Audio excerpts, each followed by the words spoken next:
ઓમ શ્રી ગણેશાય નમઃ. જય શ્રી કૃષ્ણ મિત્રો. આ કથા બધી જ મનોકામના પૂરી કરનારી છે. બોલો ઓમ નમઃ શિવાય. શિવ શક્તિની જય. સોમવારની વ્રત કથા અનુસાર બહુ સમય પહેલા વિજય આદિત્ય નામનો એક રાજા રાજ્ય કરતો હતો. શિવજીનો પરમ ભક્ત હતો. તેણે સંગે મરમર પથ્થરથી ભગવાન શિવનું બહુ સુંદર વિશાળ મંદિર બનાવ્યું અને શિવજીને હંમેશા પ્રસન્ન કરવા માટે નવા પ્રકારના વિચારો કર્યા કરે અને નવું બધું ભગવાનને પ્રસન્ન કરવા માટે નવી યોજનાઓ બનાયા કરે. હવે એક દિવસ રાજાએ વિચાર્યું કે શ્રાવણનો મંગળમય મહિનો શરૂ થઈ ગયો છે. શ્રાવણના સોમવારના દિવસે ભગવાન અત્યંત પ્રસન્ન હોય છે, તો એ માટે કેમ ન હું કોઈ લાભ ઉઠાવું આ શ્રાવણ માસનો. રાજાએ તો પૂરા નગરમાં ઘોષણા કરાવી કે નગરના સમસ્ત વ્યક્તિ જેના ઘરમાં જેટલું પણ દૂધ હોય તે એક ટીપું બચાવ્યા વિના બધું જ દૂધ ભગવાન શિવને અર્પણ કરશે. ઘરમાં એક ટીપું પણ દૂધ નહીં રાખવાનું. તેમના મંદિરમાં જે કુંડ છે એ દૂધથી ભરી દઈશું. આ ઘોષણા સાંભળવા માટે નગરના બધા લોકો ભેગા થઈ ગયા. હવે જુઓ, રાજાના આ નિર્ણયથી ધાર્મિક લોકો બહુ પ્રસન્ન થયા. તેમણે એવું વિચાર્યું કે રાજા તો બહુ ધર્મ કર્મનું કામ કરી રહ્યા છે અને બીજા થોડા લોકો જે હતા તે રાજાના આ નિર્ણયથી નિરાશ પણ થયા. તેમને તેનું પૂરું દૂધ મંદિરમાં ચડાવવું ઠીક ન લાગ્યું. તેમના રાજાની બધી ઘોષણા સાંભળી અને બધાએ પોતપોતાના ઘરે ચાલ્યા ગયા. બીજા દિવસે સવારે દૂધના પાત્ર સાથે મંદિરમાં જવા લાગ્યા ગામના તમામ લોકો. એકદમ મંદિરની સામે લાંબી લાઈન લાગી ગઈ. મંદિરના કુંડમાં એમના ભાગનું પોતપોતાના ભાગનું દૂધ રેડવા લાગ્યા. વધારે ને વધારે લોકો આવવા લાગ્યા. એ બધા ઘરનું બધું જ દૂધ લઈને આવ્યા હતા. વાછડાઓ માટે પણ એક ટીપું પણ દૂધ રહેવા દીધું ન હતું. બાળકો, વૃદ્ધ, બીમાર કોઈને પણ તેના ભાગનું દૂધ તે દિવસે મળ્યું નહીં, કેમ કે બધું જ દૂધ મંદિરના કુંડમાં નાખવાનું હતું. હવે જેમ સમય વીતવા લાગ્યો તે મંદિરનો કુંડમાં જે દૂધ રેડાતું હતું તેનું સ્તર ઉપર આવવા લાગ્યું. છતાં પણ બપોર સુધી થયું તો બપોર સુધીમાં કુંડ અડધો જ ભરાયો. પૂરો કુંડ ભરાયો જ નહીં. હરેક ક્ષણ એ કુંડમાં દૂધના પાત્ર ઠલવવા છતાં પણ કુંડ ખાલી જ રહ્યો, અડધો જ ભરાયો. અને આ સાચુમાં એક આશ્ચર્યની વાત હતી કે ગામના બધા જ લોકોએ દૂધ રેડ્યું છે, છતાં પણ કુંડ અડધો જ ભરાયો છે. કાર્યકર્તા, પૂજારી સહિત બધા જ લોકો ચિંતામાં પડી ગયા કે અહીં શું થઈ રહ્યું છે. ભીડમાં બધા જ ગભરાહટ સાથે કાનમાં ફૂસફૂસ ગુપચુપ વાતો કરી રહ્યા છે કે એક વ્યક્તિ બોલ્યો, શું વાત છે, આ કુંડ કેમ નથી ભરાઈ રહ્યું? આપણા બધા જ નગરવાસી તેનું દૂધ આમાં નાખી ચૂક્યા છે. શું ભગવાન શિવ કોઈ નારાજ છે? શું આપણાથી અજાણતા કોઈ પાપ થઈ ગયું છે? પૂજારી તો બહુ ગભરાયેલો હતા. ત્યારે મંદિરના પરિસરમાં એક વૃદ્ધ ડોશીએ પ્રવેશ કર્યો, જેને લગભગ જ કોઈ ધ્યાનથી એને જોઈ હોય, કોઈકે ધ્યાનથી જોઈ હશે. એ નગરના બીજા છેડે રહેતી હતી. તેણે સવારે ઉઠીને તેની બધી જ ગાયનું દૂધ નીકાળી લીધું હતું, પણ વાછડા માટે થોડું દૂધ રહેવા દીધું હતું. પછી તેણે પરિવારના સદસ્યને દૂધ પીવડાવ્યું અને ઘરનું કામકાજ પૂરું કર્યું. અને પછી એ માત્ર નાની એવી વાટકીમાં દૂધ બચાવી અને મંદિરમાં લઈ ગઈ અને એ પ્રાર્થના કરી શિવજીને કે અને દૂધને કુંડમાં રેડી દીધું અને બોલી કે હે કૃપા સિંધુ પ્રભુ, માત્ર હું આટલું દૂધ જ તમને અર્પણ કરી શકું છું, પણ આ હું મારી પૂરી ભક્તિ સાથે સમર્પિત કરું છું. કૃપા કરી મારી નાની એવી દૂધની ભેટ સ્વીકાર કરો. અને હવે જુઓ, અડધો અધૂરો કુંડ દૂધથી લબાલબ ભરાઈ ગયો, છલકાઈ ગયો. તે વૃદ્ધ ડોશી જેવી વિનંતી ભાવથી આવતી હતી એવી જ ચાલી ગઈ. ફટાફટ આવી દૂધ રેડી ભગવાને પ્રાર્થના કરીને ચાલી ગઈ. રાજા અને પૂજારી કુંડને ભરેલો જોઈને એનો તો હરખ નથી સમાતો અને પછી વિશેષ પૂજાનું કાર્ય સંપન્ન કર્યું. હવે જુઓ, આગળના બીજા સોમવારે પણ આવું જ થયું. શ્રાવણ મહિનાનો બીજો સોમવાર આવ્યો. નગરવાસીઓએ ઈમાનદારીથી પોતપોતાના ભાગનું દૂધ કુંડમાં નાખી દીધું. છતાં પણ એ અધૂરો જ કુંડ રહ્યો, ખાલી રહ્યો. કુંડ લબાલબ છલકાઈને ત્યારે ભરાયો જ્યારે તે વૃદ્ધ ડોશીએ તેની નાની એવી વાટકીથી દૂધ કુંડમાં રેડી દીધું. આ ચમત્કાર જોઈને બધા જ આશ્ચર્યચકિત રહી ગયા. રાજાએ આ રહસ્યની જડ સુધી જવાનો નિર્ણય લીધો. માટે પછીના આગળના ત્રીજા સોમવારથી રોજ એક પહેરેદારના વેશ ધરી એ રાજા કુંડ પાસે ઊભા રહી ગયા અને બધી જ ઘટના પર નજર રાખી. પહેલાની જેમ લોકો તેનું દૂધ અર્પણ કરવા માટે કુંડની નજીક લાઈનમાં ઊભા રહી ગયા. બધાએ જ દૂધ કુંડમાં રેડ્યું. તમામ લોકો ગામના દૂધ રેડી ગયા, છતાં પણ કુંડ અડધો જ ભરાયો હતો, પૂરો ન થયો. એટલામાં પેલા ડોશી આવ્યા અને એક વાટકીમાં દૂધ લઈ આવ્યા. દૂધ ભરીને લઈ આવીને ઊંચા અવાજમાં પ્રાર્થના કરવા લાગ્યા કે હે પ્રભુ, હું જેટલું દૂધ બચાવી શકી છું એ તમને સમર્પિત છે. મને વિશ્વાસ છે કે તમે તમારી અસીમ કૃપાથી સ્વીકાર કરશો. મારી આ દૂધની ભેટ સ્વીકારજો. કૃપા કરી આશીર્વાદ આપો, જેનાથી મને મારી શ્રદ્ધા અને વિશ્વાસ પર અડગ રહેવાની શક્તિ પ્રદાન થાય. ત્યાર પછી એ ડોશીમાએ જે કુંડ હતું એમાં એ થોડું વાટકીમાં દૂધ લાવ્યા હતા એ રેડી દીધું. અને પછી જેવા તે ડોશીમાએ દૂધ રેડ્યું અને કુંડ ભરાઈ ગયું. અને પછી પાછા જવા માટે પાછું વળીને ફર્યા. જે રાજા વેશ બદલીને નજર રાખી રહ્યા હતા તે જોઈને ચકિત રહી ગયા કે કુંડ દૂધથી લબાલબ ભરાઈ ગયો છે. તેણે દોડીને વૃદ્ધ ડોશીને ઊભા રહેવા માટે કહ્યું અને ડોશીમાં તો ડરના મારે થરથર ધ્રુજવા લાગ્યા અને બોલ્યા કે મને કેમ રોકી રહ્યા છો? મેં શું કર્યું છે? રાજા બોલ્યા, ડરો નહીં, હું જાણું છું કે તમે કંઈ જ નથી કર્યું, પણ હું જાણવા માંગુ છું કે કેટલાય લોકો દૂધ લાવીને કુંડમાં રેડી રહ્યા છે, પણ છતાંય કુંડ અડધો જ ભરાય છે, અડધાથી વધારે કુંડ ભરાતો નથી. પણ તમે જેવું જ નાની એવી વાટકીમાં ભરેલું દૂધ કુંડમાં રેડો છો તો કુંડ અચાનક દૂધથી છલકાઈ જાય છે. શું તમે બતાવી શકો છો કે આવું કેમ થઈ રહ્યું છે? વૃદ્ધ ડોશીમાએ ઉત્તર આપ્યો કે હે મહારાજ, હું એક માં છું અને માં એક તેના બાળકને દગો આપવાનું કામ નથી કરતી. એ દગો આપે એ બરાબર નથી. શક્તિ માટે મેં તમારી આજ્ઞાનું પાલન નથી કર્યું. ગાયોમાંથી દૂધ નીકાળતા સમયે મેં થોડું દૂધ વાછરડા માટે છોડી દીધું હતું અને ઘરમાં બચ્ચાઓને પીવડાવી દીધું અને ત્યાર પછી જે દૂધ વધ્યું એ પૂજા માટે હું લઈને આવી છું. હે રાજન, ભગવાન પણ માતાના સમાન છે. તે એ જગત પિતા છે. એ એવું નથી ઈચ્છતા કે બાળકોને ભૂખ્યા મારો.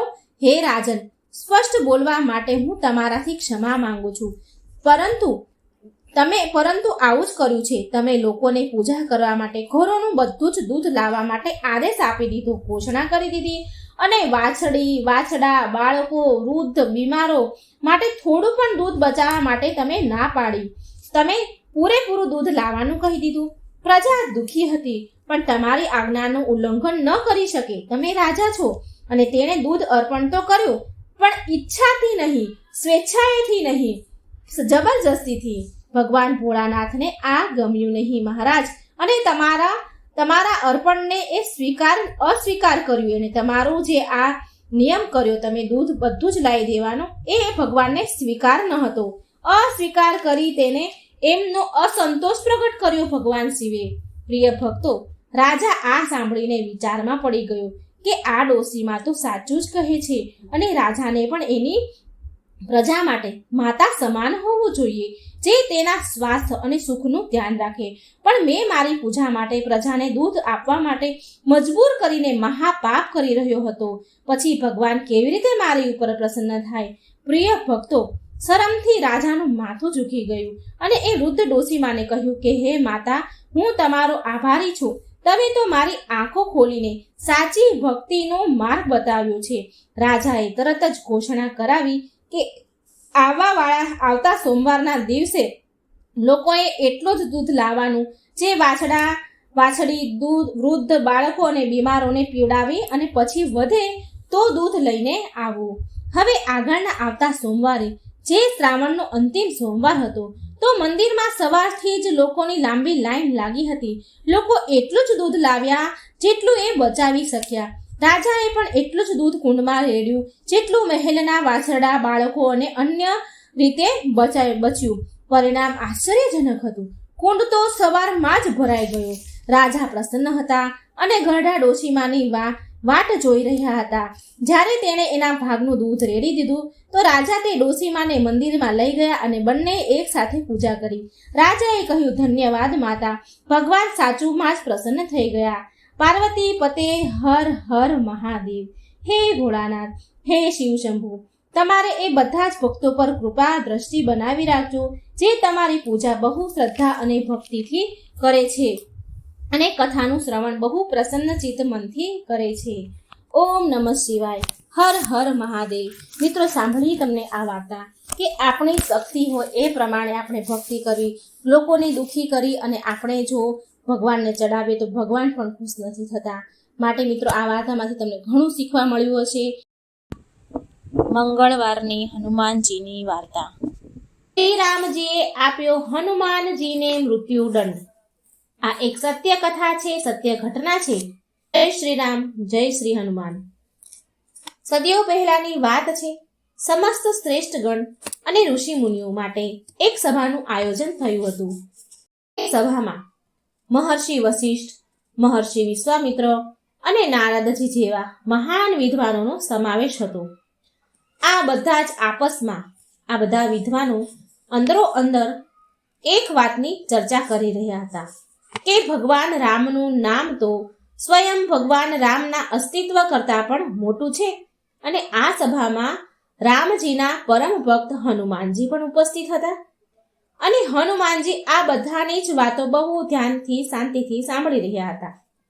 તેવામાં નારદજીનું ધ્યાન પડ્યું હનુમાનજી પર અને તેને ધ્યાનથી જોઈને મનમાં ને મનમાં કંઈક વિચારી રહ્યા હતા.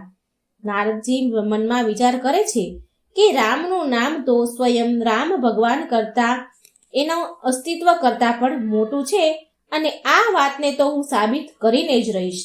અને તે હનુમાનજી તરફ જોઈને મનમાં એક યોજના બનાવે છે. અને એટલામાં સભા પૂરી થાય છે. થોડી વાર સભા પૂરી થયા એટલે ત્યાંથી બધા જવા માટે પોતપોતાના સ્થાનેથી ઊભા થયા.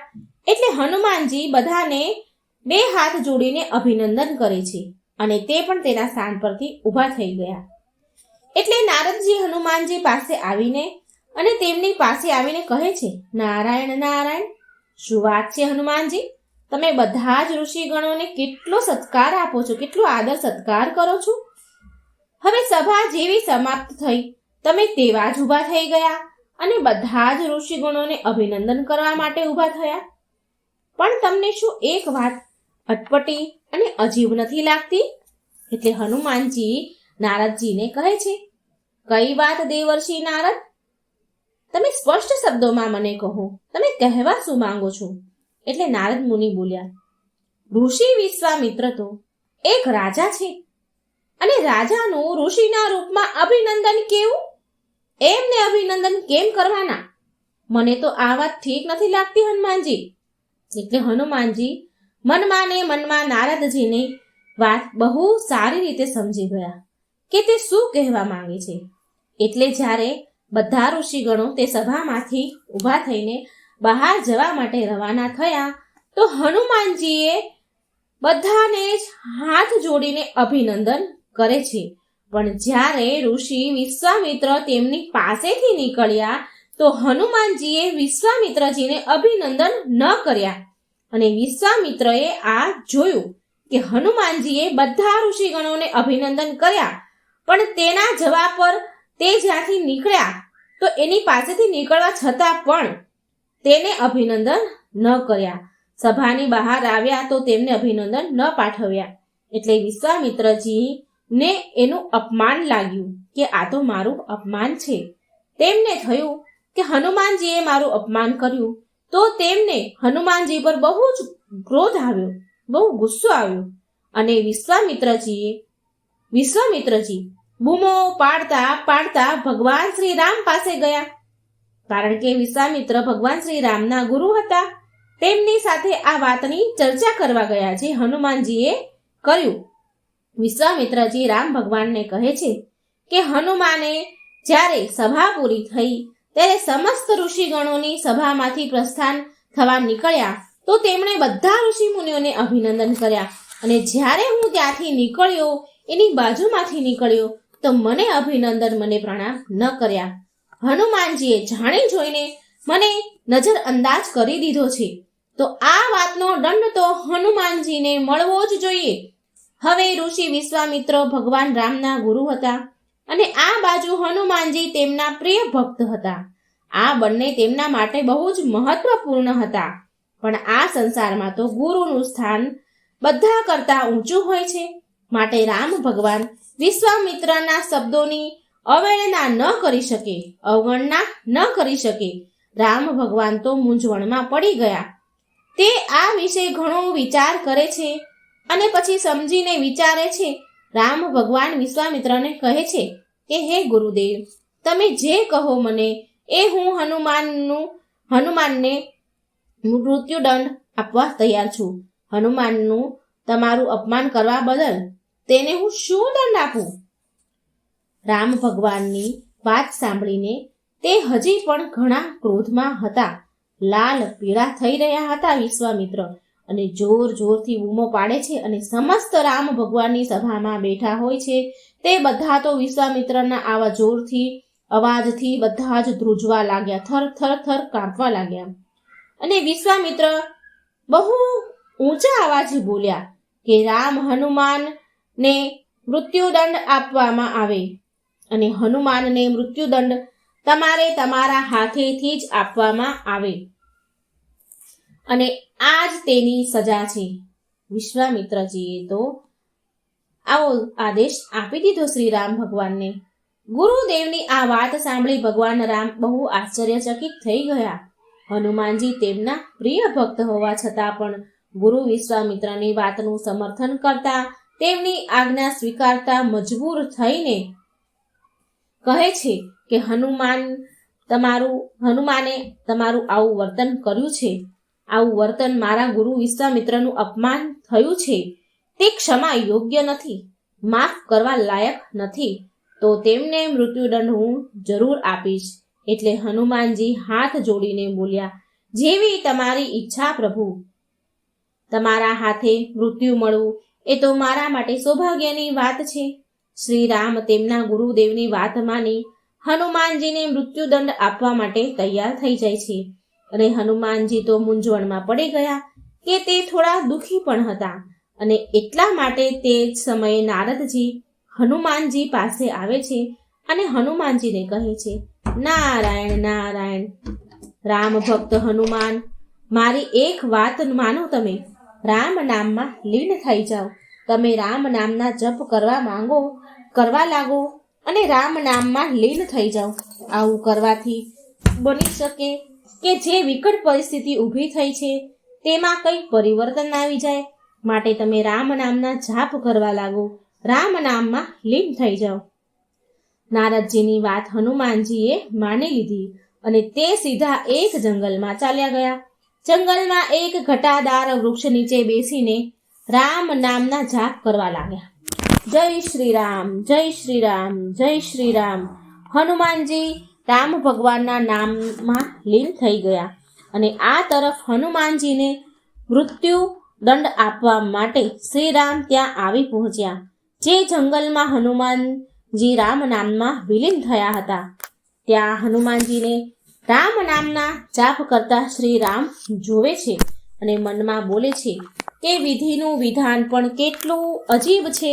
જે અપાર સ્નેહ અને પ્રેમનો ભાગીદાર છે, અપાર સ્નેહ આપવા માટેનો હકદાર છે, આજ એને જ હું મૃત્યુદંડ આપવા માટે મજબૂર છું. શ્રી રામ ભગવાન આવું વિચારે છે. ભગવાન વિચારોમાં ખોવાયેલા હોય છે, પણ તેટલામાં જ તેમને ગુરુ વિશ્વામિત્રનું અપમાન થયેલું યાદ આવે છે. જેવી તેમાં ગુરુની વાત યાદ આવી, જેવી જ શ્રી રામજીને એ વાત યાદ આવે છે તો ક્રોધમાં આવી ગયા અને તેમણે બાણ નીકાળ્યું અને તે બાણ હનુમાનજી તરફ છોડી દીધું. પણ આ અહીં ચમત્કાર થઈ ગયો. અહીં તો ચમત્કાર થયો. ભગવાન શ્રી રામનું બાણ હનુમાનજીને અડતું પણ નથી. તે બાણની તેમના ઉપર કોઈ અસર ન થઈ. બાણ દૂરથી જ નીચે પડી ગયું. આમ શ્રી રામજીએ ઘણા બધા બાણ હનુમાનજી પર છોડ્યા, પણ એક પણ બાણ હનુમાનજીને અડ્યું પણ નહીં. તે હનુમાનજી સુધી પહોંચે ને એ પહેલા જ નીચે પડી જાય. હવે શ્રી રામ ભગવાન વિચારે છે કે આ તો કેવી વિડંબના છે. આ શું કહેવાય? મારા બધા જ બાણ નિષ્ફળ કેમ જાય છે? શ્રી રામ ઊભા આવું મનોમંથન કરી રહ્યા હતા. આ તરફ હનુમાનજી રામ નામના જાપ કરે છે. જય શ્રી રામ, જય શ્રી રામ, જય શ્રી રામ એટલે જાપ કરતા જાય છે. રામ નામમાં વિલીન થઈ ગયા હતા. તેમને તો આ વાતની ખબર પણ ન હતી કે ભગવાન શ્રી રામ તેમને મૃત્યુદંડ આપવા માટે બાણ છોડી રહ્યા છે. શ્રી રામ ભગવાન તેમની બધી જ શક્તિનો ઉપયોગ કરી લે છે, પણ હનુમાનજી પર કોઈ પણ પ્રચંડ શક્તિનો અસર પણ નથી થતો. હનુમાનજીનો વાળ પણ વાંકો શ્રી રામ ભગવાન ન કરી શક્યા. અને શ્રી રામ ભગવાન તો વધારે ને વધારે ક્રોધે ભરાયા અને બોલ્યા કે આજે કંઈ પણ થઈ જાય, પણ હું તમને અપમાનના બદલામાં મૃત્યુદંડ આપીને જ રહીશ. મારા ગુરુદેવના વચનનું પાલન તો મારે કરવું જ પડશે.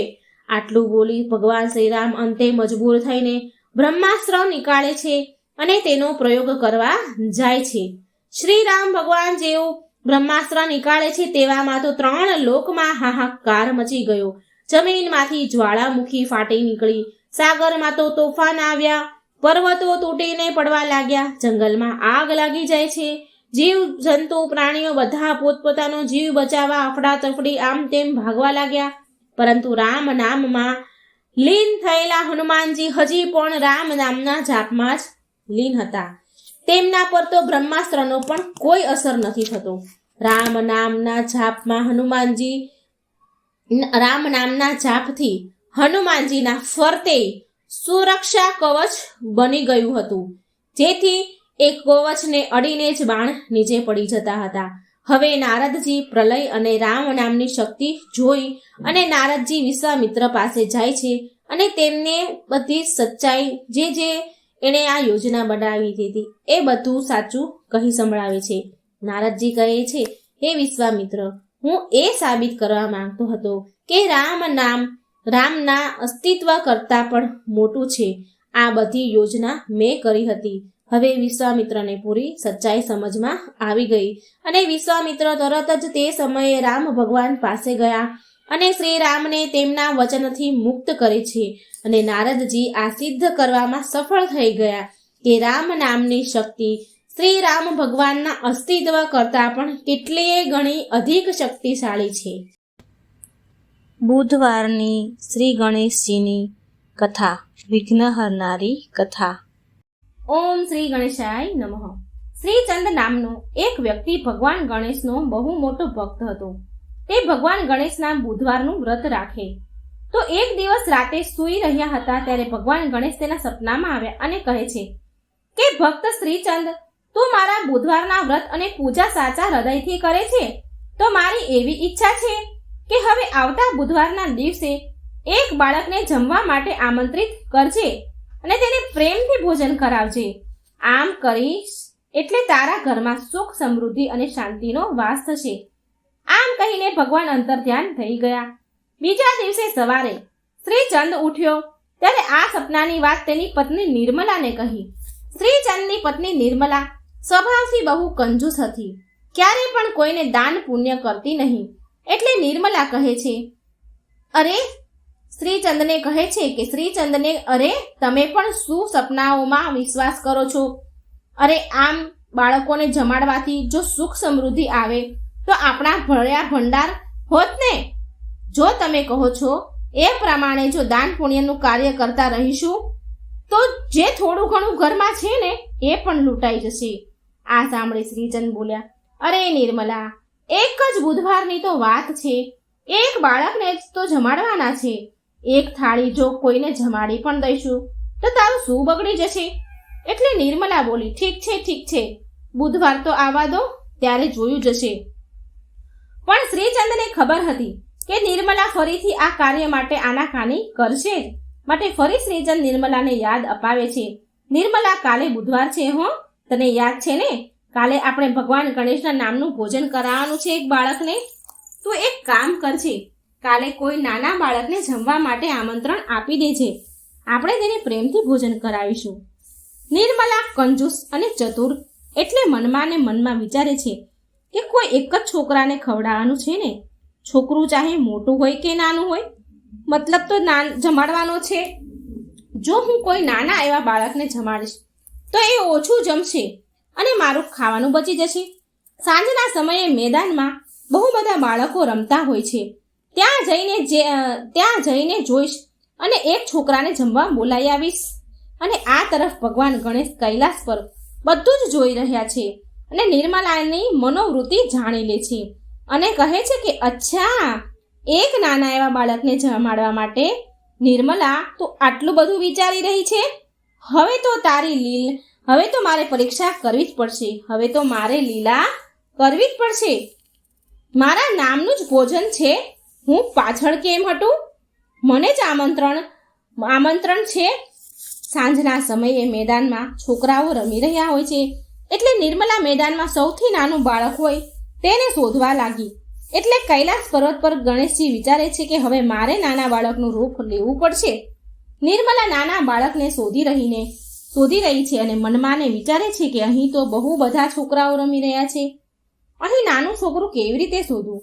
આ તરફ ભગવાન ગણેશ નાના એવા બાળકનું રૂપ લે છે અને ધરતી પર આવ્યા અને મેદાનમાં બાળકો સાથે રમવા લાગ્યા. હવે નિર્મલાને આ નાનું બાળક દેખાઈ ગયું જે ભગવાન બનીને આવ્યા હતા. એટલે નિર્મલા તે નાના બાળક પાસે આવી અને બોલી કે સાંભળ બેટા, તું કાલે મારા ઘરે ખાવા આવી શકીશ? હું તને ભોજન માટે આમંત્રણ આપવા આવી છું. અહીં નજીક જ મારું ઘર છે, તારા ઘરે પૂછીને આવી જજે. એટલે ગણેશજીના રૂપમાં ભગવાન બોલ્યા, સારું માં, હું કાલે જમવા માટે આવી જઈશ. અને નિર્મલા તો મનમાં બહુ ખુશ થઈ ગઈ કે સારું છે, આ નાનું એવું બાળક છે, કેટલું ખાવાનું, થોડું એવું તો જમશે, મારું કામ સરળ થઈ ગયું. બીજા જ દિવસે ભગવાન ગણેશ નાના બાળક બનીને નિર્મલાના ઘરે આવ્યા અને નિર્મલાએ તે બાળકને 2 પૂરી, થોડો શીરો, થોડું શાક અને થોડી ખીર પીરસી દીધી. ગણપતિજી તો ફટાફટ એ બધું ખાઈ ગયા. ફરી બોલ્યા કે માં, ભોજન તો બહુ સ્વાદિષ્ટ બન્યું છે, પણ મને હજી વધારે ખાવાની ઈચ્છા છે, મને હજી ખાવાનું આપો, હું હજી ભૂખ્યો છું. બાળકની વાત સાંભળી શ્રીચંદ બોલ્યો, નિર્મલા, રસોડામાં જઈને જમવાનું લઈ આવ અને આ બાળકને આપ. લાગે છે જમવાનું બહુ સરસ છે, સ્વાદિષ્ટ છે. નાના બાળક તો ભગવાનનું રૂપ હોય છે. આ બાળકને આપણા દ્વારા પીરસેલું ભોજન ભાવ્યું છે, આ તો આપણા માટે બહુ ખુશીની વાત છે. નિર્મલા બોલી, સારું બેટા, તો આ થોડી ખીર છે વાટકામાં, એ ખા, ત્યાં સુધી હું બીજું જમવાનું લઈ આવું. અને આમ નિર્મલા ભોજન બીજું લઈને પીરસે છે. જેવું નિર્મલા પીરસે એવું ભગવાન ગણેશ ખાઈ જાય. આમ જેટલું નિર્મલાએ બનાવ્યું હતું એ બધું જ શ્રી ગણેશ ખાઈ ગયા, બધું જ ભગવાન ખાઈ ગયા. અને ફરી નિર્મલાને કહે છે ગણપતિજી, માં, હજી ભૂખ્યો છું, મને ખાવા આપો. બાળકની વાત સાંભળીને નિર્મલાને કંઈ સમજમાં આવતું નથી. એ વિચાર કરે છે કે મેં તો જેટલું બનાવ્યું હતું એ બધું જ પીરસી દીધું, પણ હજી આ બાળક ધરાતો નથી, બધું જ ખાઈ ગયો, તો પણ હજી ભૂખ્યો છે કરે છે. ભગવાનના રૂપમાં બાળક નિર્મલાને વારંવાર કહી રહ્યા છે કે માં, હજી ભૂખ લાગી છે, હજી ભૂખ્યો છું, ખાવા આપો. અને નિર્મલાને તો ગુસ્સો આવે છે અને બોલી કે હવે હું તને શું આપું? મેં જેટલું પણ ખાવાનું બનાવ્યું હતું એ બધું જ તને ખવડાવી દીધું, તું ખાયા જ કરે છે. એટલામાં શ્રીચંદ બોલ્યો, હે નિર્મલા, મને તો આ ચમત્કારી બાળક લાગે છે અને આમંત્રણ નિર્મલા, અતિથિ તો ભગવાનનું રૂપ હોય છે, આમ પણ અતિથિ ભગવાન કહેવાય. આ બાળકની વાતને તો માનવી જ પડશે આપણે. આ જેમ કહે એમ આપણે કરવું જ પડશે. એટલામાં તે બાળક બોલ્યો, માં, હજી તમારા ઘરમાં ભોજન ખલાસ નથી થયું. ભંડાર ઘરમાં મગ અને ચોખા મૂક્યા છે, ઘરમાં દહીં છે, એ બધું જ લઈ આવો. નિર્મલા આ બાળકની વાત સાંભળીને વિચારવા લાગી કે આ બાળકને કેવી રીતે ખબર કે અમારા ઘરમાં ક્યાં શું મૂક્યું છે? કંઈ ખબર નથી પડી રહી કે આ શું થઈ રહ્યું છે. મને તો આ બાળક પર બહુ ગુસ્સો આવે છે. બહુ ખવડાવી દીધું, બધું જ ખાઈ ગયો, હજી ખાયા જ કરે છે. ભગવાનના રૂમમાં બાળક બોલે છે કે જે ઘરમાં જે દાળ હોય, જે ચોખા હોય તે બધું જ લઈ આવો માં. નિર્મલા તો ઘરમાંથી કાચી દાળ, લોટ, ચોખા, મગ જે પણ મૂકે છે તે બધું જ ખાઈ જાય છે. ભગવાન ફરી નિર્મલાને કહે છે, માં તમે ભંડાર ઘરમાં જે ઘઉંની બોરી મૂકી છે તે પણ લઈ આવો. નિર્મલા તો તે બાળક જેમ તેમ ખાય તેમ તેનો જીવ જાય છે. એ બાળક બધું ખાયા કરે, નિર્મલાનો જીવ જાય અને બડબડાટ કરતી ગુસ્સે થતી, બધું જ આપતી જતી હતી. ગુસ્સામાં આપતી હતી. મનમાં બોલે કે અરે આ બાળક છે કે કોઈ ભૂત જેને હું ઘરમાં લઈ આવી છું? હું તો નાનું બાળક સમજીને લાવી હતી કે ખીર ખાશે તો કેટલી ખાશે, થોડુંક એવું તો ખાશે, પણ આ તો બધું જ સાફ કરી જશે. હે રામ, હું હવે શું કરું? નિર્મલા તો શ્રીચંદ પર ગુસ્સો કરે છે. તે કહે છે કે જમાડો હજી બાળકને, એટલે બધું સાફ થઈ જાય, આપણા ભંડાર ખાલી થઈ જાય. શ્રીચંદને ખબર પડી જાય છે કે આ કોઈ સાધારણ બાળક નથી. શ્રીચંદ હાથ જોડીને ભગવાનને પ્રાર્થના કરે છે અને બોલે છે કે પ્રભુ, હું તમને ઓળખી ગયો છું કે તમે આ નાના બાળકના રૂપમાં નિર્મલાને સંદેશ આપવા માંગો છો. પણ નિર્મલા હકીકતમાં ગભરાઈ ગઈ. પ્રભુ, તમે અમને માફ કરો, ક્ષમા કરો. નિર્મલા તો રડવા જ લાગી. જ્યારે નિર્મલા ઘરમાંથી બધું જ ખવડાવી દે છે અને કશું જ પણ નથી રહેતું, અન્નનો દાણો પણ નથી રહેતો, ત્યારે ભગવાન શ્રી ગણેશ પ્રગટ થયા. ભગવાનને જોઈને શ્રીચંદ હાથ જોડીને પગે લાગે છે અને નિર્મલા પણ બાળકથી ભગવાન થયા એટલે એ પગે લાગે છે. આ જોઈને એ ચોંકી ગઈ. બાળકમાંથી શ્રી ગણેશ ભગવાનનું સ્વરૂપ થયું. એ આશ્ચર્ય પામી. ભગવાન ગણેશ નિર્મલાને કહે છે કે માં, ભોજન જમાડવામાં કેમ કંજૂસી કરો છો? તમારે તો માત્ર એક બાળકને જમાડવાનો હતો અને એમાં પણ તમે સૌથી નાનું બાળક હોય તેને જમાડવાનું વિચાર્યું, જેથી તે વધારે ન જમે. બસ આ માટે મેં બાળકના રૂપમાં તમને શિક્ષા આપી. ક્યારેય પણ કોઈ અતિથિને ભોજન માટે આમંત્રણ આપો, સાચા હૃદયથી, કોઈ કપટ વગર ભોજન પીરસો અને જમાડો. પ્રેમપૂર્વક દાન પૂન કરવાથી ઘરમાં સુખ સમૃદ્ધિ, ધન વૈભવ, અન્નના ભંડાર ભર્યા રહે છે. ભગવાનની વાત સાંભળી નિર્મલા માફી માંગવા લાગી. પ્રભુ, મને ક્ષમા કરી દો. હું ક્યારે પણ કંજૂસી નહીં કરું. સદાય ઈચ્છા શક્તિ પ્રમાણે દાન પુણ્ય કરીશ અને અતિથિ મહેમાનોને જમાડવામાં ક્યારેય કંજૂસી નહીં કરું. પછી ભગવાન ગણેશ શ્રીચંદ અને નિર્મલાને આશીર્વાદ આપે છે. જેટલું પણ ભગવાને ખાધું હતું એના 4 ગણું પાછું કરીને આપે છે. રસોડામાં મૂકી દીધું અને ભગવાન ગણેશ જતા સમયે નિર્મલાના ઘરની જમીન પર એક લાત મારી એનાથી એક સુંદર મહેલ બની ગયો. શ્રીચંદને તેની ભક્તિનું ફળ મળી ગયું અને નિર્મલાને શીખ મળી ગઈ. તો મિત્રો, આ હતી સરસ મજાની શ્રી ગણેશ ભગવાનની વાર્તા, બૃહસ્પતિ દેવની કથા, જે ગુરુવારના દિવસે આવે છે. બ્રાહ્મણ અને તેની પુત્રીની આ કથા છે. બહુ સમય પહેલાંની વાત છે. એક ગામમાં એક ગરીબ બ્રાહ્મણ રહેતા હતા. તે તેની પત્ની સાથે રહેતા હતા અને ધાર્મિક વૃત્તિના પણ હતા અને તેને કોઈ સંતાન પણ હતું નહીં. એ બ્રાહ્મણ રોજ નાહી ધોઈને મનથી દેવતાની પૂજા કરતા, ભગવાનની પૂજા કરતા અને રોજ સંતાનની માંગણી કરે. પણ બ્રાહ્મણની પત્ની એનાથી વિરુદ્ધ બહુ આળસુ હતી. એ તો કોઈ દિવસ સવારમાં નાહી ધોવે નહીં અને ના પૂજા પાઠ કરે. તેની પત્નીની આવી આદતથી બ્રાહ્મણ પણ દુઃખી રહેતા હતા.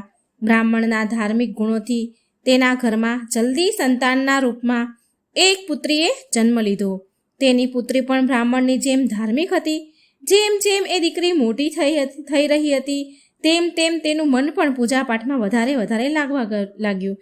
તે નાની છોકરી પણ ભગવાનમાં બહુ માનતી. એ રોજ સવારે ઉઠીને નાહી ધોઈને ભગવાન વિષ્ણુનું ધ્યાન કરે, જપ કરે. આનાથી બ્રાહ્મણના ઘરમાં સુખ આવવા લાગ્યું. ઘરની ગરીબી દૂર થતી ગઈ. રોજ પૂજાપાઠ કર્યા પછી તે દીકરી નાની રોજ સ્કૂલે જતી, ભણવા જાતી અને ભણવા જાતી ત્યારે જતા હાથમાં મુઠ્ઠી જવ ભરીને લઈ જતી અને સ્કૂલે જવાના રસ્તામાં વેરતી જતી હતી. જ્યારે સ્કૂલથી પાછી ઘરે આવે તો જે એણે જવ વેર્યા હોય રસ્તામાં એ સોનાના થઈ જતા હતા અને એ છોકરી પછી તે સોનાના જવને ઉઠાવીને ઘરે લઈ આવતી હતી. તો તેની માતા એને એમ કહે કે બેટા, સોનાના જવ સાફ કરવા માટે સોનાનું સુપડું પણ હોવું જોઈએ ને. બ્રાહ્મણની દીકરીને તેની માતાની વાત ઠીક લાગી, સાચી લાગી. તો પછી તેના આગળના ગુરુવારે એ દીકરીએ બૃહસ્પતિ દેવ પાસે સોનાનું સુપડું માંગ્યું. બ્રાહ્મણની દીકરી દર ગુરુવારે પૂરા વિધિ વિધાનથી બૃહસ્પતિ દેવની પૂજા કરતી હતી અને એટલે જ પ્રસન્ન થઈને ભગવાન બૃહસ્પતિ દેવે તેની બધી ઈચ્છા પણ પૂરી કરતા હતા અને આમ સોનાના સુપડાની પ્રાર્થનાને પણ એમને સ્વીકાર કરી લીધી. બીજા દિવસની જેમ પૂજા પાઠ કરીને ઊભી થઈ અને સ્કૂલે ગઈ અને રસ્તામાં જવના દાણા એ દીકરી વેરતી ગઈ અને સ્કૂલેથી પાછી આવતી વખતે જ્યારે તે જવના દાણા સોનાના વીણતી હતી તો તેને સોનાનું સુપડું પણ ત્યાં મળી ગયું. સોનાનું સુપડું લઈને તે ઘરે આવી અને તેની માતાએ સોનાના જવને સાફ કર્યા. એક દિવસ આવી રીતે બ્રાહ્મણની દીકરી ઘરની બહાર બેસીને સોનાના સુપડામાં જવ સોનાના સાફ કરતી હતી સોનાના સુપડાથી. ત્યારે તેના ઘરની સામેથી એક રાજકુમાર નીકળી રહ્યો હતો. એ દીકરીના ઘરના સામેથી રાજકુમાર બ્રાહ્મણની દીકરીને જોતા જ તેના પર મોહી ગયો. જ્યારે એ તેના મહેલે પહોંચ્યો તો બ્રાહ્મણની દીકરીના મોહમાં, એના પ્રેમમાં તેને ખાવા પીવાનું છોડી દીધું. જ્યારે રાજાને એ વાતની ખબર પડી કે રાજકુમાર બીમાર થઈ ગયા છે તો રાજકુમારને એનું કારણ પૂછ્યું કે ખાવા પીવાનું છોડવાનું કારણ શું છે. તો રાજકુમારે તેના મનની બધી જ વાત એના પિતા રાજાને કહી.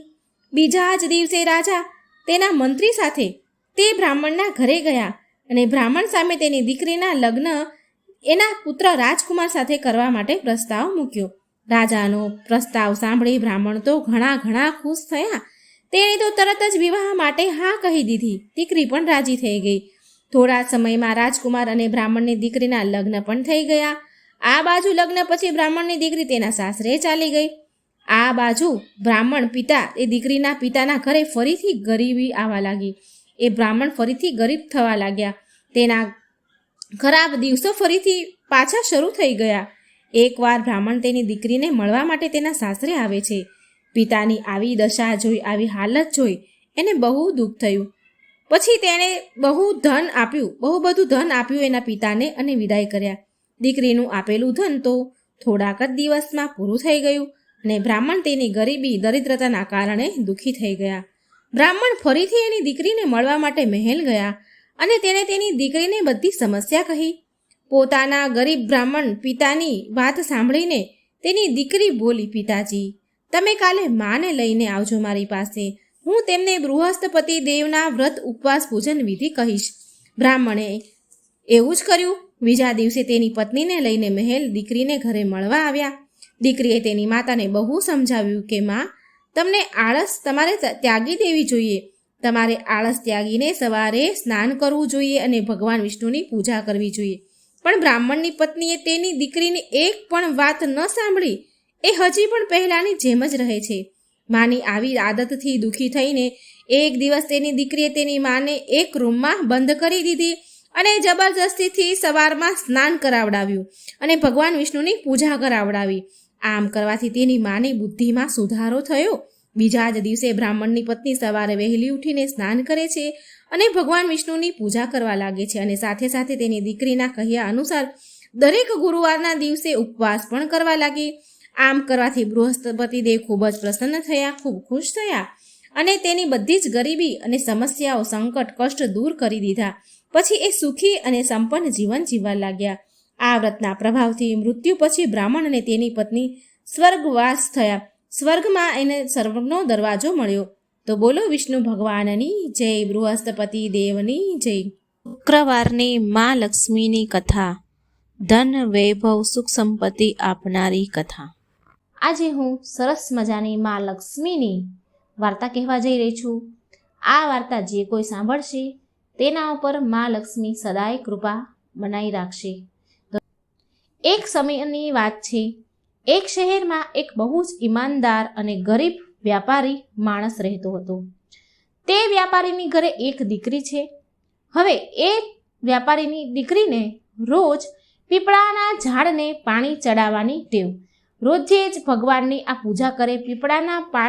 પીપળાના ઝાડને તે પાણી રોજે જ ચડાવે અને જે પીપળાના ઝાડને તે પાણી ચડાવતી હતી રોજે, તો તે પીપળાના ઝાડની એક ખાસ વાત હતી કે તે પીપળાના ઝાડમાંથી માતા લક્ષ્મી રોજ પ્રગટ થતા અને થોડી વાર ત્યાં રહેતા અને પછી ત્યાંથી ચાલ્યા જતા. તો એક દિવસ જ્યારે તે છોકરી પીપળાના ઝાડને જળ ચડાવવા માટે આવી, તો તે સમયે પીપળાના ઝાડમાંથી માતા લક્ષ્મી પ્રગટ થયા અને લક્ષ્મી માતાએ એ છોકરીને પૂછ્યું કે શું તું મારી સખી સહેલી બનીશ, મારી મિત્ર બનીશ? પણ તે વેપારીની છોકરી નાદાન હતી. એટલે લક્ષ્મી માને કહે છે કે માં, હું પહેલાં મારા ઘરે જઈને મારા પિતાજીને પૂછી લઉં અને પછી હું તમને કહીશ. અને પછી તે વેપારીની છોકરી ઘરે આવે છે અને પછી તેના પિતાજીને આ વાત કહે છે કે પિતાજી, જ્યારે હું પીપળાના ઝાડને પાણી ચડાવી રહી હતી, તો તેમાંથી માં લક્ષ્મી પ્રગટ થયા અને માતા લક્ષ્મીએ મને કહ્યું કે શું તું મારી સખી સહેલી બનીશ, મારી મિત્ર બનીશ? તો મારે શું કરવું જોઈએ પિતાજી? તો મેં તેમને એવું કહ્યું માતાજીને કે હું મારા પિતાજીને પૂછીને આવું, પછી હું તમને કહીશ. તો પિતાજી મને કહો મારે શું કરવું જોઈએ? આ સાંભળી વેપારી તેના પિતાજી ખૂબ ખુશ થયા અને બોલ્યા કે સ્વયં લક્ષ્મી માતાએ તને સખી બનાવવાનું કહ્યું? અરે દીકરી, આનાથી મોટું સૌભાગ્ય બીજું શું હોય કે માતા લક્ષ્મી તને સહેલી બનાવવા માંગે છે? બેટા, જા તું માતાજીને જઈને હા કહે છે કે હું તમારી સખી સહેલી બનીશ. અને બીજા દિવસે તે છોકરી પીપળાના ઝાડને પાણી ચડાવવા માટે જાય છે. અને જ્યારે તે પાણી ચડાવવા ગઈ ત્યારે ફરીથી મા લક્ષ્મી તે પીપળાના ઝાડમાંથી પ્રગટ થયા અને ફરીને મા લક્ષ્મીએ તે વેપારીની દીકરીને પૂછ્યું કે બેટા, તું મારી સખી સહેલી બનીશ? ત્યાર પછી તે વેપારીની દીકરી બોલી, હા મા લક્ષ્મી, હું તમારી સહેલી જરૂર બનીશ. લક્ષ્મી માતા અને તે વેપારીની છોકરી હવે સહેલી બની ગયા, બહેનપણીઓ બની ગયા. થોડા સમય બંનેને સાથે વીત્યો. રોજ જે આ પાણી ચડાવવા જાય, માતાજી તેમાંથી પ્રગટ થાય અને રોજ જે બંને વાતો કરે અને બંને પાક્કી સહેલી બની ગઈ. એક દિવસ જ્યારે વ્યાપારીની છોકરી જળ ચડાવવા માટે ગઈ, તો ત્યારે લક્ષ્મી માતાએ વ્યાપારીની છોકરીને પૂછ્યું કે તું મારા ઘરે ભોજન કરવા માટે આવજે. હવે આ માતા લક્ષ્મી અને દીકરી એટલી બધી મિત્રતા બંને વચ્ચે બની ગઈ, ગાઢ મિત્રતા બની ગઈ. એટલે માતા લક્ષ્મીએ તેને ભોજન કરવા માટે તેના ઘરે આમંત્રિત કરી. હવે આ વાત તે છોકરીએ ઘરે જઈને તેના પિતાજીને કહ્યું. માતા લક્ષ્મી મને ઘરે બોલાવે છે જમવા માટે, તે તેના પિતાજીને કહે છે. શું લક્ષ્મી માતા ઘરે જમવા માટે, લક્ષ્મી માતાના ઘરે જમવા માટે હું જઈ શકું ખરી પિતાજી? તેના પિતાજીની તે આજ્ઞા લે છે. આ વાત સાંભળી પેલા વ્યાપારી તેના પિતા તો એટલા બધા ખુશ થઈ ગયા કે માતા લક્ષ્મી મારી દીકરીને સ્વયં તેના ઘરે જમવા બોલાવે છે. લક્ષ્મી માતાએ એના પિતા એને કહે છે કે શું લક્ષ્મી માતાએ તને જમવા માટે તારા ઘરે બોલાવી? તે આશ્ચર્યચકિત થઈ ગયા અને પછી કહ્યું, બેટા, આનાથી વધારે સૌભાગ્યની વાત શું હોય? કોણ એવું સૌભાગ્યશાળી હોય જેને મા લક્ષ્મી પોતાના ઘરે ભોજન કરવા માટે બોલાવે? બેટા, તું બહુ ભાગ્યશાળી છે.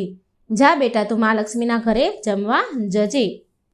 પછી બીજા દિવસે તે છોકરી માતા લક્ષ્મીના ઘરે જમવા માટે ગઈ અને જેવી તે છોકરી માતા લક્ષ્મીના ઘરે જમવા માટે ગઈ, તો મા લક્ષ્મી તેની સહેલીનું સ્વાગત કર્યું. શાલ ઓઢાડીને મા લક્ષ્મીએ તેનું સન્માન કર્યું. તેને શાલ ઓઢાડી, તેને સોનાના સિક્કા આપ્યા અને સોનાની થાળી પણ આપી. ખૂબ માતા લક્ષ્મીએ તેની સહેલીનો આદર સત્કાર કર્યો અને બેસવા માટે તો સોનાનો બાજોટ પણ આપ્યો. અને તેની સહેલીની, તેની સખી સહેલી, તેની બેનપણીને 36 પ્રકારના સ્વાદિષ્ટ ભોજન પણ જમાડ્યા. તે છોકરીએ પેટ ભરીને જમ્યું અને ખૂબ ખુશ થઈ, કારણ કે તે બહુ ગરીબ હતી. પછી તેના ઘરે જવાની તે તૈયારી કરવા લાગી. એટલે માતા લક્ષ્મી તેની સહેલીને કહે છે કે હું પણ તારા ઘરે જમવા માટે આવીશ. એટલે તે છોકરી બોલી, હા માતાજી, હા લક્ષ્મીમાં, જરૂર તમે મારા ઘરે જમવા આવજો, હું તમને સરસ જમાડીશ. પછી તે વ્યાપારીની છોકરી તેના ઘરે આવી ગઈ. ઘરે પહોંચી અને એક જગ્યા પર શાંતિથી ઉદાસ થઈને બેસી ગઈ. હવે વ્યાપારી તે સમયે ઘરે ન હતા અને થોડી વાર થઈ એટલે તે દીકરીના પિતા તે વ્યાપારી ઘરે આવ્યા અને તેણે જોયું કે તેની છોકરી ઉદાસ થઈ શાંતિથી એક જગ્યા પર બેસી ગઈ છે અને ચિંતા કરી રહી છે. અને પછી તેના પિતાજીએ તેને કહ્યું કે બેટા, તું કેમ ચિંતામાં છે? તારું મોં કેટલું બધું ઉદાસ છે અને આમ શાંતિથી કેમ બેસી રહી છે? શું વાત છે બેટા? ત્યારે તેની દીકરી બોલે છે કે પિતાજી, આજે હું માતા લક્ષ્મીના ઘરે જમવા ગઈ હતી. ત્યાં હું જમીને આવી છું અને મને માતા લક્ષ્મીએ કહ્યું કે હું પણ તારા ઘરે જમવા માટે આવીશ. એટલે માતા લક્ષ્મી આપણા ઘરે કાલે જમવા માટે આવવાના છે. પિતાજી, મા લક્ષ્મીએ મારું સ્વાગત બહુ સારી રીતે કર્યું. મેં તો આજ સુધી એવું ક્યાંય જોયું જ ન હતું. મને સોનાના સિક્કા આપ્યા, સોનાની થાળી આપી અને સોનાનો બાજોટ પણ મને બેસવા માટે આપ્યો અને મને 36 પ્રકારના સ્વાદિષ્ટ ભોજન જમાડ્યા મા લક્ષ્મીએ. ખૂબ આદર સત્કાર અને મારું સન્માન કર્યું મા લક્ષ્મીએ. પણ પિતાજી, મને એ વાતની ચિંતા થાય છે કે હું માતા લક્ષ્મીને શું જમાડીશ? આપણી પાસે તો કંઈ પણ નથી. આપણે કેટલા બધા ગરીબ છીએ.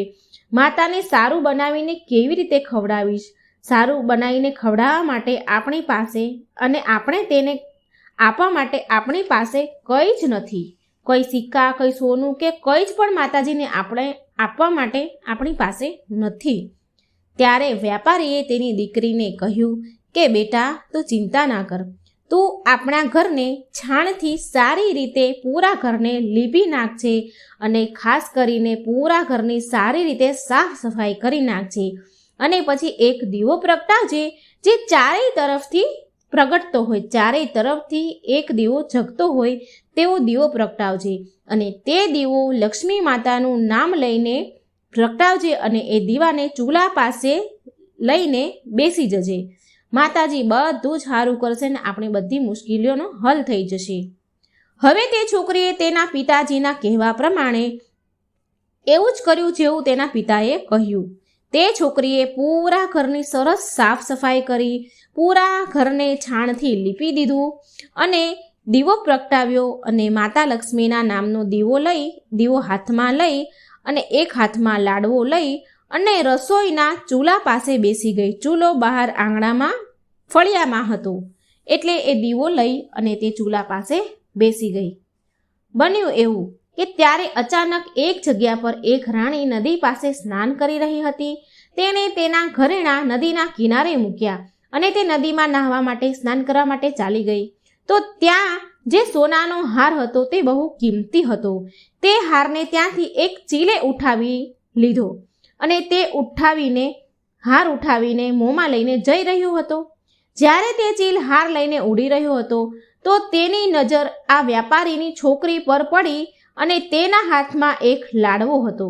ચીલ ભૂખ્યો હતો એટલે તે ચીલ હાર ત્યાં નીચે મૂકી અને છોકરીના હાથમાંથી લાડવો છીનવીને લઈ ગયો અને ઉડી ગયો.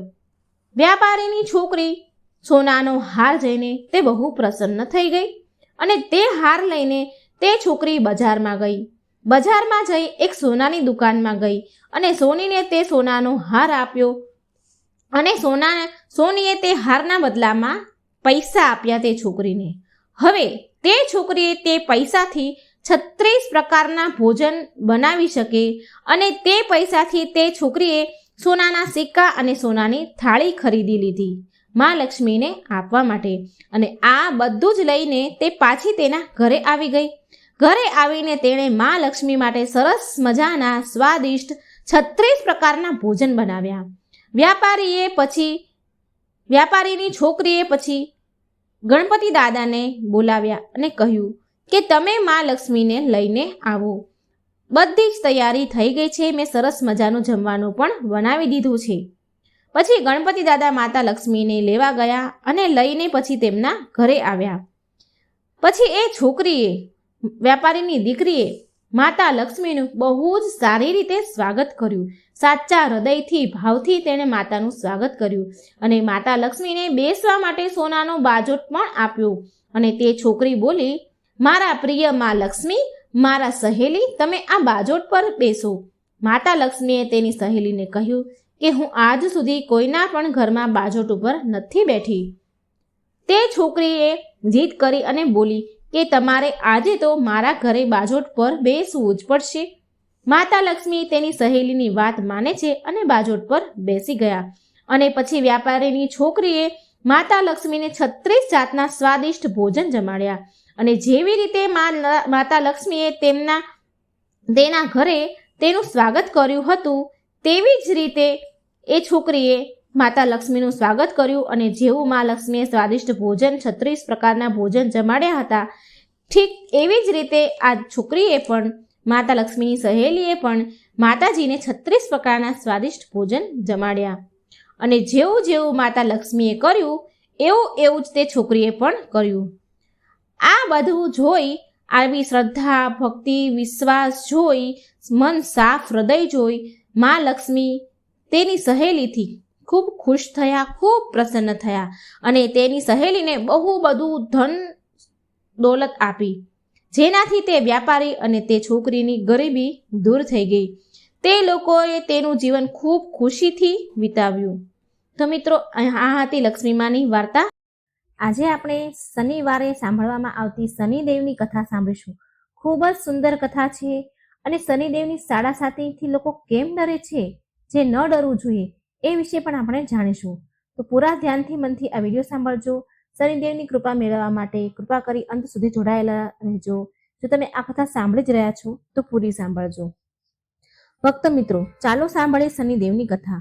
પુરાણો અનુસાર ભગવાન શનિદેવનું બીજું નામ કૃષ્ણ પણ છે, જે સ્વયં ભગવાન શ્રી કૃષ્ણએ શનિદેવથી પ્રસન્ન થઈને, તેની તપસ્યાથી પ્રસન્ન થઈને તેમનું નામ કૃષ્ણ રાખ્યું હતું. પ્રિય ભક્તો, શ્રી કૃષ્ણ ભગવાનને પૂજવાથી તથા કીર્તન ભજન સાંભળવાથી પણ ભક્તો પર શનિદેવની કૃપા હંમેશા રહે છે. શનિવારના દિવસે કોઈ પણ ભક્તગણ આ કથા સાંભળે છે તો એના પર શનિદેવ સહિત શ્રી કૃષ્ણ ભગવાન તથા હનુમાનજીની પણ કૃપા રહે છે. તેમની બધી જ મનોકામના પૂરી થાય છે. પરિવારમાં સુખ શાંતિ આવી રહે છે, શાંતિ બની રહે છે. તેને સાડાસાતીની પીડા નથી સતાવતી. જો તમે ભક્તો આ કથા સાંભળી રહ્યા છો તો પૂરી સાંભળજો. કથાને અડધી છોડીને શ્રી કૃષ્ણ તથા શનિદેવનો અનાદર ન કરતા. જય શનિદેવ. ઓમ નમઃ શિવાય. મિત્રો, આપણે એ કથા સાંભળીશું કે ઓમ કૃષ્ણાય નમઃ મંત્રનો જાપ કરવા વાળા ભક્તનું શનિદેવ કલ્યાણ કેવું કરે છે, કેવી રીતે કલ્યાણ કર્યું. જે ભક્તગણ આજે દુર્લભ રહસ્યમય કથા સાંભળે છે એને મન ઈચ્છિત ફળની પ્રાપ્તિ થાય છે, એની હરેક મનોકામના પૂરી કરે છે ભગવાન. તેને શનિદેવની સાડાસાતીની દશા નથી સતાવતી. તો ભગવાન શનિદેવની કૃપા મેળવવા માટે તમે બધા આ કથાને બહુ શ્રદ્ધા અને ખુશ મનથી સાંભળજો. વિડીયો સારો લાગે તો મિત્રો લાઈક કરજો, શેર કરજો અને આ ચેનલને સબસ્ક્રાઇબ કરવાનું મિત્રો ભૂલશો નહીં. નર્મદા નદીના કિનારે એક ગામમાં બહુ મોટા શાહુકારનો પરિવાર રહેતો હતો. શાહુકારનું મૃત્યુ થઈ ચૂક્યું હતું. ઘરમાં શાહુકારની પત્ની અને તેના 2 દીકરા હતા અને મોટા દીકરાની વહુ હતી. શાહુકારનીનો નાનો દીકરો માનસિક રોગથી પીડાતો હતો. તેની માનસિક સ્થિતિ સારી ન હતી. શાહુકારની મોટી વહુ તારાને લગ્નના ઘણા વર્ષ વીતી ગયા, છતાં પણ હજી સુધી તેને સંતાન થયા ન હતા. આ કારણથી તારાના મનમાં હંમેશા એક ડર રહેતો હતો કે ક્યાંક તેનો પતિ સંતાન મેળવવા માટે બીજા લગ્ન ન કરી લે. જો એનો પતિ બીજા લગ્ન કરી લેશે તો એને સોતનનું દુઃખ સહન કરવું પડશે. આવો ડર એના મનમાં હતો. તો પ્રિય ભક્તો, આ ડરથી તારાએ એક યોજના બનાવી, ષડયંત્ર રચ્યું અને તેણે તેના ઘરમાં કામ કરવા વાળી નોકરાણી ચંદાના તેના દિયર ચંદન સાથે વિવાહ કરવા માટે તેની સાસુ અને તેના પતિને મનાવી લીધા. ચંદા સ્વભાવથી બહુ જ દયાળુ હતી અને કૃષ્ણ ભક્ત હતી. એ બાળપણથી જ એ શાહુકારનીના ઘરે કામ કરતી હતી. તેનું પોતાનું કોઈ જ ન હતું. હવે ચંદાના લગ્ન માનસિક રોગી ચંદનથી કરાવી દીધા. તારાએ થોડા વર્ષ બાદ ચંદાને એક સુંદર પુત્ર થયો. ચંદાએ એક સુંદર પુત્રને જન્મ આપ્યો. પણ ચંદાની જેઠાણી તારાએ ચંદાનું એ બાળક છીનવી લીધું અને તે ચંદાને ઘરમાંથી ધક્કા મારીને બહાર કાઢી મૂકી. અને તારાએ તેના પતિને પક્ષમાં કરી લીધો, એના વશમાં કરી લીધો. પ્રિય ભક્તગણો, બિચારો ચંદન એ તો માનસિક રોગી હતો, તો એ કરી પણ શું શકે? અને એ સાહુકારની પણ ઈચ્છવા એના મન હોવા છતાં પણ એ કંઈ કરી ન શકી. એની નાની વહુ સાથે ખોટું થતું હતું પણ એ કંઈ બોલી ન શકી, એ કંઈ કરી ન શકી. આ તો મિત્રો તારાની ચાલ હતી. તેણે તો ક્યારેય ચંદાને પોતાની દેરાણી માની જ ન હતી. એ તો માત્ર ચંદા પાસેથી એનું બાળક લેવા માંગતી હતી, જેથી એ પાળી પોષી મોટો કરે અને તેનું એ નામ આપી શકે. આ કારણથી એને આવી ચાલ રમી. હવે જુઓ, ચંદાના વારંવાર રડવાથી કરગરવા છતાં પણ તારા માની નહીં અને તેને તો ગામમાંથી જ બહાર કાઢી મૂકી. હવે ચંદા ગામ ભટકવા લાગી. એનું કોઈ હતું નહીં, ક્યાં જાય? ગામો ગામ ભટકવા લાગી. ભટકતા એ ભગવાન કૃષ્ણના એક જૂના મંદિરમાં પહોંચી ગઈ. ત્યાં તેણે ભગવાન પાસે ન્યાયનો પોકાર કર્યો, ન્યાય માંગ્યો અને એ તેનું માથું ભગવાનની ચોખટ પર પછાડવા લાગી તથા લગાતાર ઓમ કૃષ્ણાય નમઃ મંત્રનો જાપ પણ કરતી રહી. પ્રિય ભક્તો, એ સ્ત્રીની કરુણ પુકાર ન્યાયના દેવતા શનિદેવે સાંભળી તથા ભગવાન શ્રી કૃષ્ણના આદેશથી તરત જ ચંદા પાસે શનિદેવ ઉપસ્થિત થઈ ગયા. સાધારણ મનુષ્યનું રૂપ ધારણ કરીને ચંદા પાસે આવ્યા. ચંદાને તેની જાતને પીડા ન પહોંચાડવા માટે શનિદેવે કહ્યું અને કહ્યું કે હે બહેન, તું ભગવાન શ્રી કૃષ્ણ ઉપર વિશ્વાસ રાખ અને ઓમ કૃષ્ણાય નમઃ મંત્રનો જાપ કરતી રહે. તારું જરૂર કલ્યાણ થશે બહેન. તારું જે પણ દુઃખ છે એ બધું જ દુઃખ ભગવાન શ્રી કૃષ્ણ હરી લેશે અને શનિદેવની કૃપાથી તારું મંગળ થશે. આ સાંભળી ચંદાને ધીરજ ધારણ થઈ ભગવાન શ્રી કૃષ્ણની આરાધનામાં એ લાગી ગઈ. શનિદેવનું ધ્યાન કરતા ચંદા ઓમ કૃષ્ણાય નમઃ મંત્રનો જાપ કરવા લાગી. હવે શનિદેવ એક સાધુનો વેશ ધારણ કરીને સાહુકારનીના ઘરે પહોંચ્યા અને અલખ નિરંજનનો અલખ જગાવ્યો. ત્યારે ઘરની બહાર સાહુકારની નીકળી અને તેણે ભિક્ષા માંગી. તે સાધુને પ્રણામ કર્યા. સાહુકારનીએ ભિક્ષા આપી અને સાધુ મહારાજને પ્રણામ કર્યા. ત્યારે સાધુ રૂપી શનિદેવે કહ્યું, હે દેવી, મેં સાંભળ્યું છે કે તમારા ઘરમાં કોઈ માનસિક રોગી છે. મેં 7 વર્ષથી હિમાલયના જંગલમાં ભટકતા બહુ જ દુર્લભ જડીબુટ્ટી ભેગી કરી છે, જે બધા જ પ્રકારના રોગને સમાપ્ત કરી દે છે. જો તમે કહો તો તમારા ઘરમાં જે દર્દી છે એને હું સાજા કરી શકું એમ છું. પ્રિય ભક્તો, એ સાહુકારની બોલી, હે મહાત્મા, અહો ભાગ્ય અમારા જે તમે અહીં પધાર્યા. મારો નાનો દીકરો જે માનસિક રોગથી બીમાર છે, તમે એને સાજો કરી દો. તમે ઈચ્છો જે કહેશો એ હું તમને આપીશ. આવો, ઘરની અંદર આવો. સાહુકારનીએ તેનો દીકરો ચંદન સાધુ મહારાજને દેખાડ્યો, જે હવે ચંદાના ચાલ્યા જવાથી બહુ જ દુઃખી રહેતો હતો. સાધુ મહારાજે તેના કમંડળમાંથી જળ નીકાળી તેને અભિમંત્રિત કરીને ચંદનને પીવા માટે આપ્યું.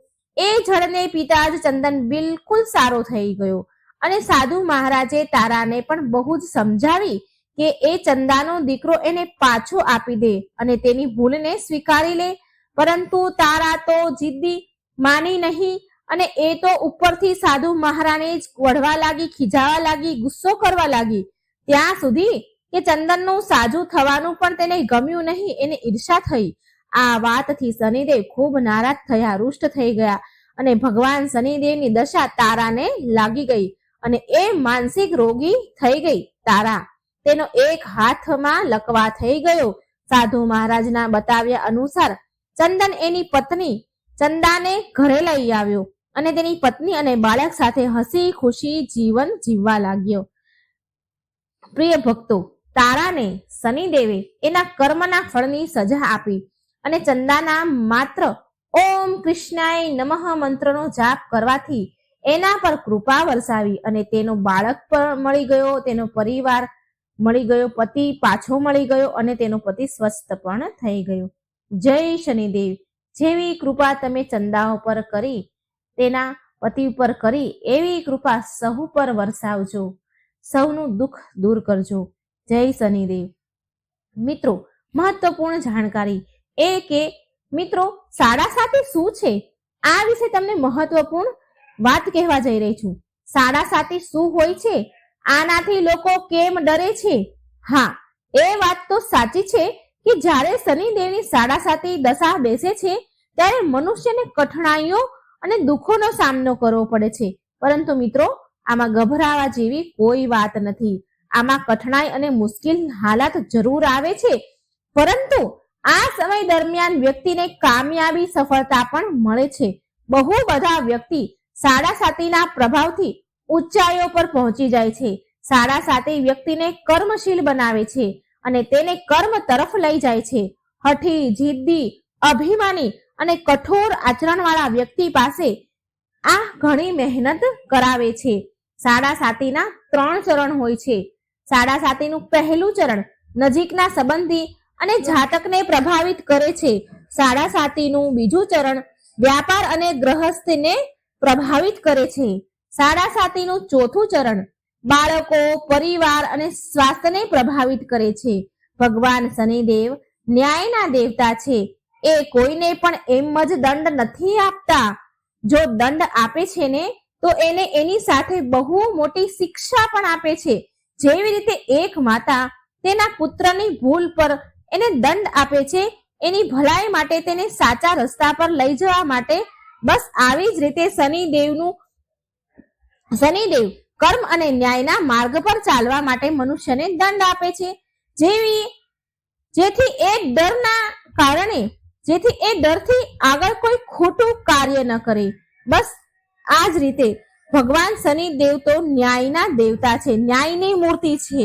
તેની પૂજા તથા ભક્તિ કરીને વ્યક્તિ ધન દોલતથી સંપન્ન થઈ જાય છે, સફળતાની ઊંચાઈઓને અડે છે. વ્યક્તિ તેના જીવનમાં પ્રગતિ કરે છે, ઘરમાં સુખ સમૃદ્ધિ વૈભવનું આગમન થાય છે, વ્યક્તિનું જીવન સુખમય થઈ જાય છે. ભગવાન શનિદેવને પ્રસન્ન કરવા માટે શનિવારના દિવસે પીપળાના ઝાડ નીચે સાંજે દીવો જરૂર કરવો અને કૂતરાને તેલથી ચોપડેલી રોટલી જરૂર ખવડાવી. શનિવારે જળમાં તલ નાખી પીપળાને પાણી ચડાવવું. આમ કરવાથી શનિદેવ અત્યંત પ્રસન્ન થાય છે અને મહામંત્ર ઓમ કૃષ્ણાય નમઃ મંત્રનો જાપ પણ કરવો જોઈએ. આનાથી શનિદેવ ખુશ થાય છે, એમની સાડાસાતીનો પ્રભાવ ઓછો પડે છે. તો મિત્રો, આ હતી શનિદેવની કથા. સાડાસાતીનું મહત્વ શું છે? ઓમ શ્રી ગણેશાય નમઃ. જય શ્રી કૃષ્ણ મિત્રો. સૂર્યદેવની વાર્તા આ બ્રાહ્મણની વાર્તા છે. ઓમ સૂર્યાય નમઃ. મિત્રો, આજે હું સૂર્યદેવની સર્વ મનોકામના પૂરી કરનારી કથા સંભળાવી રહી છું. સૂર્યદેવ પૂરા વિશ્વને પ્રકાશ આપે છે, અંજવાળું આપે છે, લોકોને નવું જીવન આપે છે. જો રોજ ન સાંભળી શકીએ ને સૂર્યનારાયણની વાર્તા, તો માત્ર રવિવારે સાંભળી લ્યો. રવિવારે સાંભળવાથી પણ ભગવાન સૂર્યદેવ વગર માંગે આપણી મનોકામના પૂરી કરે છે. બહુ પહેલા સમયની આ વાત છે. એક ગામમાં એક બ્રાહ્મણ રહેતા હતા. એ રોજ નાહી ધોઈને સૂર્યદેવની કથા સાંભળતા હતા. પણ ઘરે એની પત્ની રોજ કકળાટ કરી સંભળાવે કે તમે રોજ પૂજાપાઠ કર્યા કરશો તો ઘર ગૃહસ્થી કેવી રીતે ચાલશે, ઘરનું ગુજરાન કેવી રીતે ચાલશે. બ્રાહ્મણ ઘરની બહાર બેસે તો બાળકો હેરાન કરે, કુવા પર જઈને બેસે તો ત્યાં પાણી ભરવાવાળી સ્ત્રીઓ ત્યાં તેને બેસવા ન દે. એ બ્રાહ્મણ દેવ બહુ હેરાન થઈ ગયા. નિરાશ થઈને પાસેના એક જંગલમાં ચાલ્યા ગયા. ત્યાં એક સૂકું તળાવ અને તેની પાસે એક સુકાયેલું પીપળાનું ઝાડ હતું. બ્રાહ્મણ વિચાર કરે છે કે આ સારી જગ્યા છે પૂજા પાઠ માટે. બ્રાહ્મણ દેવ ત્યાં નાહી ધોયા અને ત્યાં પૂજા પાઠ કર્યા અને પછી તેમણે સૂર્ય ભગવાનને જળ અર્ધી આપી. જે જળ અર્ધીનું જે પાણી હતું તે વહીને પીપળાના ઝાડના મૂળમાં ગયું અને થોડું પાણી તળાવમાં, સૂકું જે તળાવ હતું ત્યાં તળાવમાં પડ્યું. અર્ધનું પાણી ઝાડના મૂળમાં જતાની સાથે જ ઝાડ હર્યું ભર્યું થઈ ગયું અને તળાવ પાણીથી છલોછલ ભરાઈ ગયું. સૂર્યદેવે બ્રાહ્મણને કહ્યું કે હે બ્રાહ્મણ દેવ, જે માંગવું હોય તે માંગી લો. આમ અચાનક જ અવાજ આવ્યો પીપળાના ઝાડમાંથી. અવાજ આવતા બ્રાહ્મણ ડરી ગયા. તેમણે વિચાર્યું, ખબર નહીં કોણ બોલે છે. તે દિવસથી રોજ બ્રાહ્મણ સૂર્યદેવને અર્ધ્ય આપતા અને રોજ એવો અવાજ આવે કે બ્રાહ્મણ માંગી લો જે માંગવું હોય તે, હું સર્વ મનોકામના પૂરી કરીશ. હવે રોજ આવો અવાજ આવે અને આ બ્રાહ્મણ રોજ સાંભળે અને ડરી જાય. એમને કંઈ સમજાતું ન હતું કે આવા ઘોર જંગલમાં કોનો અવાજ આવી રહ્યો છે. અહીં કોઈ દેખાતું પણ નથી. ડરના મારે તેમની ભૂખ તરસ મટવા લાગી, ઓછી થવા લાગી અને તે નબળા કમજોર પડી ગયા. એક દિવસ બ્રાહ્મણી બોલી કે તમે પ્રતિદિન ઉદાસ રહો છો, કમજોર થતા જાઓ છો. શું વાત છે, શું ચિંતા છે? આ સાંભળી પહેલાં તો બ્રાહ્મણદેવ કંઈ બોલ્યા નહીં, ચૂપ રહ્યા. પણ પત્નીના વારંવાર પૂછવાથી તેણે તેની દુઃખભરી વાત કરી. કહે છે કે જો હું ઘરમાં રોજ પૂજા પાઠ કરું તો તું મને બેસવા નથી દેતી, માટે હું જંગલમાં જઈને પૂજા પાઠ કરું છું. પણ ત્યાં પીપળાના ઝાડમાંથી રોજ અવાજ આવે છે કે જે તારી ઈચ્છા હોય તે માંગી લે. જંગલમાં આવો અવાજ મને હેરાન કરી રહ્યો છે. આ સાંભળી પેલી બ્રાહ્મણી તો ખુશીથી ઉછળી ઉઠી, તો નાચી ઉઠી, બોલી, અરે આ તો સૂર્યદેવ હશે. આ વખતે જ્યારે અવાજ આવે તો તમે એની પાસે કંઈક માંગી લેજો. બ્રાહ્મણ દેવ તો બિચારા સીધા સાદા ભોળા હતા. કહે છે કે હું શું માંગુ ભાગ્યવાન. બ્રાહ્મણીએ તેને કહ્યું કે તમે એમને કહેજો કે મારા ઘરે અન્નધનના ભંડાર ભર્યા રહે, અન્નધનની કોઈ કમી ન રહે, મારી ઝૂંપડી 9 માળની થઈ જાય, ઘરમાં દાસ દાસીઓ હાથી ઘોડા બધું જ હોય, દીકરી દીકરા જમાઈ વહુ પૌત્ર પુત્ર ભરેલું રહે હંમેશા મારું ઘર, મારો વંશ જ રહે, હું અને તમે જવાન થઈ જઈએ અને હંમેશા સ્વસ્થ રહીએ, આટલું માંગી લેજો. બીજા દિવસે બ્રાહ્મણ જંગલમાં ગયા, પૂજા કરી અને જલ અર્ધી આપતા હતા તો સૂર્ય ભગવાનનો અવાજ આવ્યો. માંગવા માટે કહ્યું તો બ્રાહ્મણે જે એની પત્નીએ કહ્યું હતું એ બધું જ માંગી લીધું. ભગવાને વિચાર્યું અને કહે છે કે બ્રાહ્મણ દેવ, તમે જોવામાં તો બહુ સીધા સાદા ભોળા લાગો છો, પણ બહુ મોટી મોટી વસ્તુઓ માંગી લીધી. ભગવાને વરદાન આપ્યું કે જાઓ, તમારી બધી જ મનોકામના પૂરી થશે. જ્યારે બ્રાહ્મણ દેવ ઘરે આવ્યા તો ઝૂંપડીની જગ્યાએ મહેલ હતો અને બ્રાહ્મણની જગ્યાએ તેની સજેલી ધજેલી જુવાન પત્ની ઊભી હતી. એ બોલી, આવો પતિદેવ, આ આપણું જ ઘર છે, અંદર આવી જાઓ. બ્રાહ્મણ બોલ્યા, આટલા ધનનું તું શું કરીશ ભાગ્યવાન? પત્ની બોલી, કુંવારી કન્યાના વિવાહ કરાવીશ, દાન પુણ્ય કરીશ. પછી તેણે બ્રાહ્મણોને નિમંત્રણ આપ્યું અને સરસ બ્રાહ્મણોને ભોજન કરાવ્યું, દક્ષિણામાં સોનાના સિક્કા આપ્યા. હવે બધા લોકો રાજાની જગ્યાએ બ્રાહ્મણની જય બોલાવા લાગ્યા. રાજાને આ વાતની જ્યારે ખબર પડી તો તેણે તે બ્રાહ્મણને તેના સિપાહીઓને લઈ આવવા કહ્યું. બ્રાહ્મણને જ્યારે રાજ દરબારમાં લઈ આવ્યા તો રાજાએ પૂછ્યું કે બ્રાહ્મણ દેવ, તમારી પાસે આટલું બધું ધન ક્યાંથી આવ્યું કે બધા નગરવાળા તમારી પ્રશંસા કરે છે? બ્રાહ્મણે બધી સાચી વાત કહી કે આ મારી નહીં પણ સૂર્યદેવની જય બોલે છે લોકો. આ બધું સાંભળી રાજા કહે છે કે મારા ઘરે લક્ષ્મીની તો કોઈ કમી નથી, પણ ભોગવવા માટે પુત્ર નથી. પુત્ર પ્રાપ્તિનો કોઈ ઉપાય કહો. બ્રાહ્મણ બોલ્યા કે આજથી ઘોષણા કરાવી દો તમે નગરમાં કે બધા તમારી જય ન બોલે અને સૂર્યદેવની જય બોલે.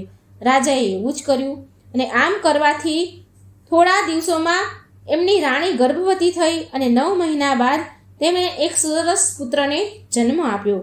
રાજાએ બ્રાહ્મણને કહ્યું કે હું તમને ઊંચું પદ અને સ્થાન આપીશ. બ્રાહ્મણદેવ બોલ્યા, નહીં, મારે કાંઈ નથી જોતું. તમે મારી નહીં, તમે સૂર્યદેવની પૂજા આરાધના કરો અને એમની જય બોલાવો. એ જ બધાની ઈચ્છા પૂરી કરે છે. હે સૂર્યદેવ, જેવું તમે રાજાને આપ્યું, જેવું તમે બ્રાહ્મણને આપ્યું, એવું સહુને આપજો. જય શ્રી કૃષ્ણ. રાધે રાધે. Thank you.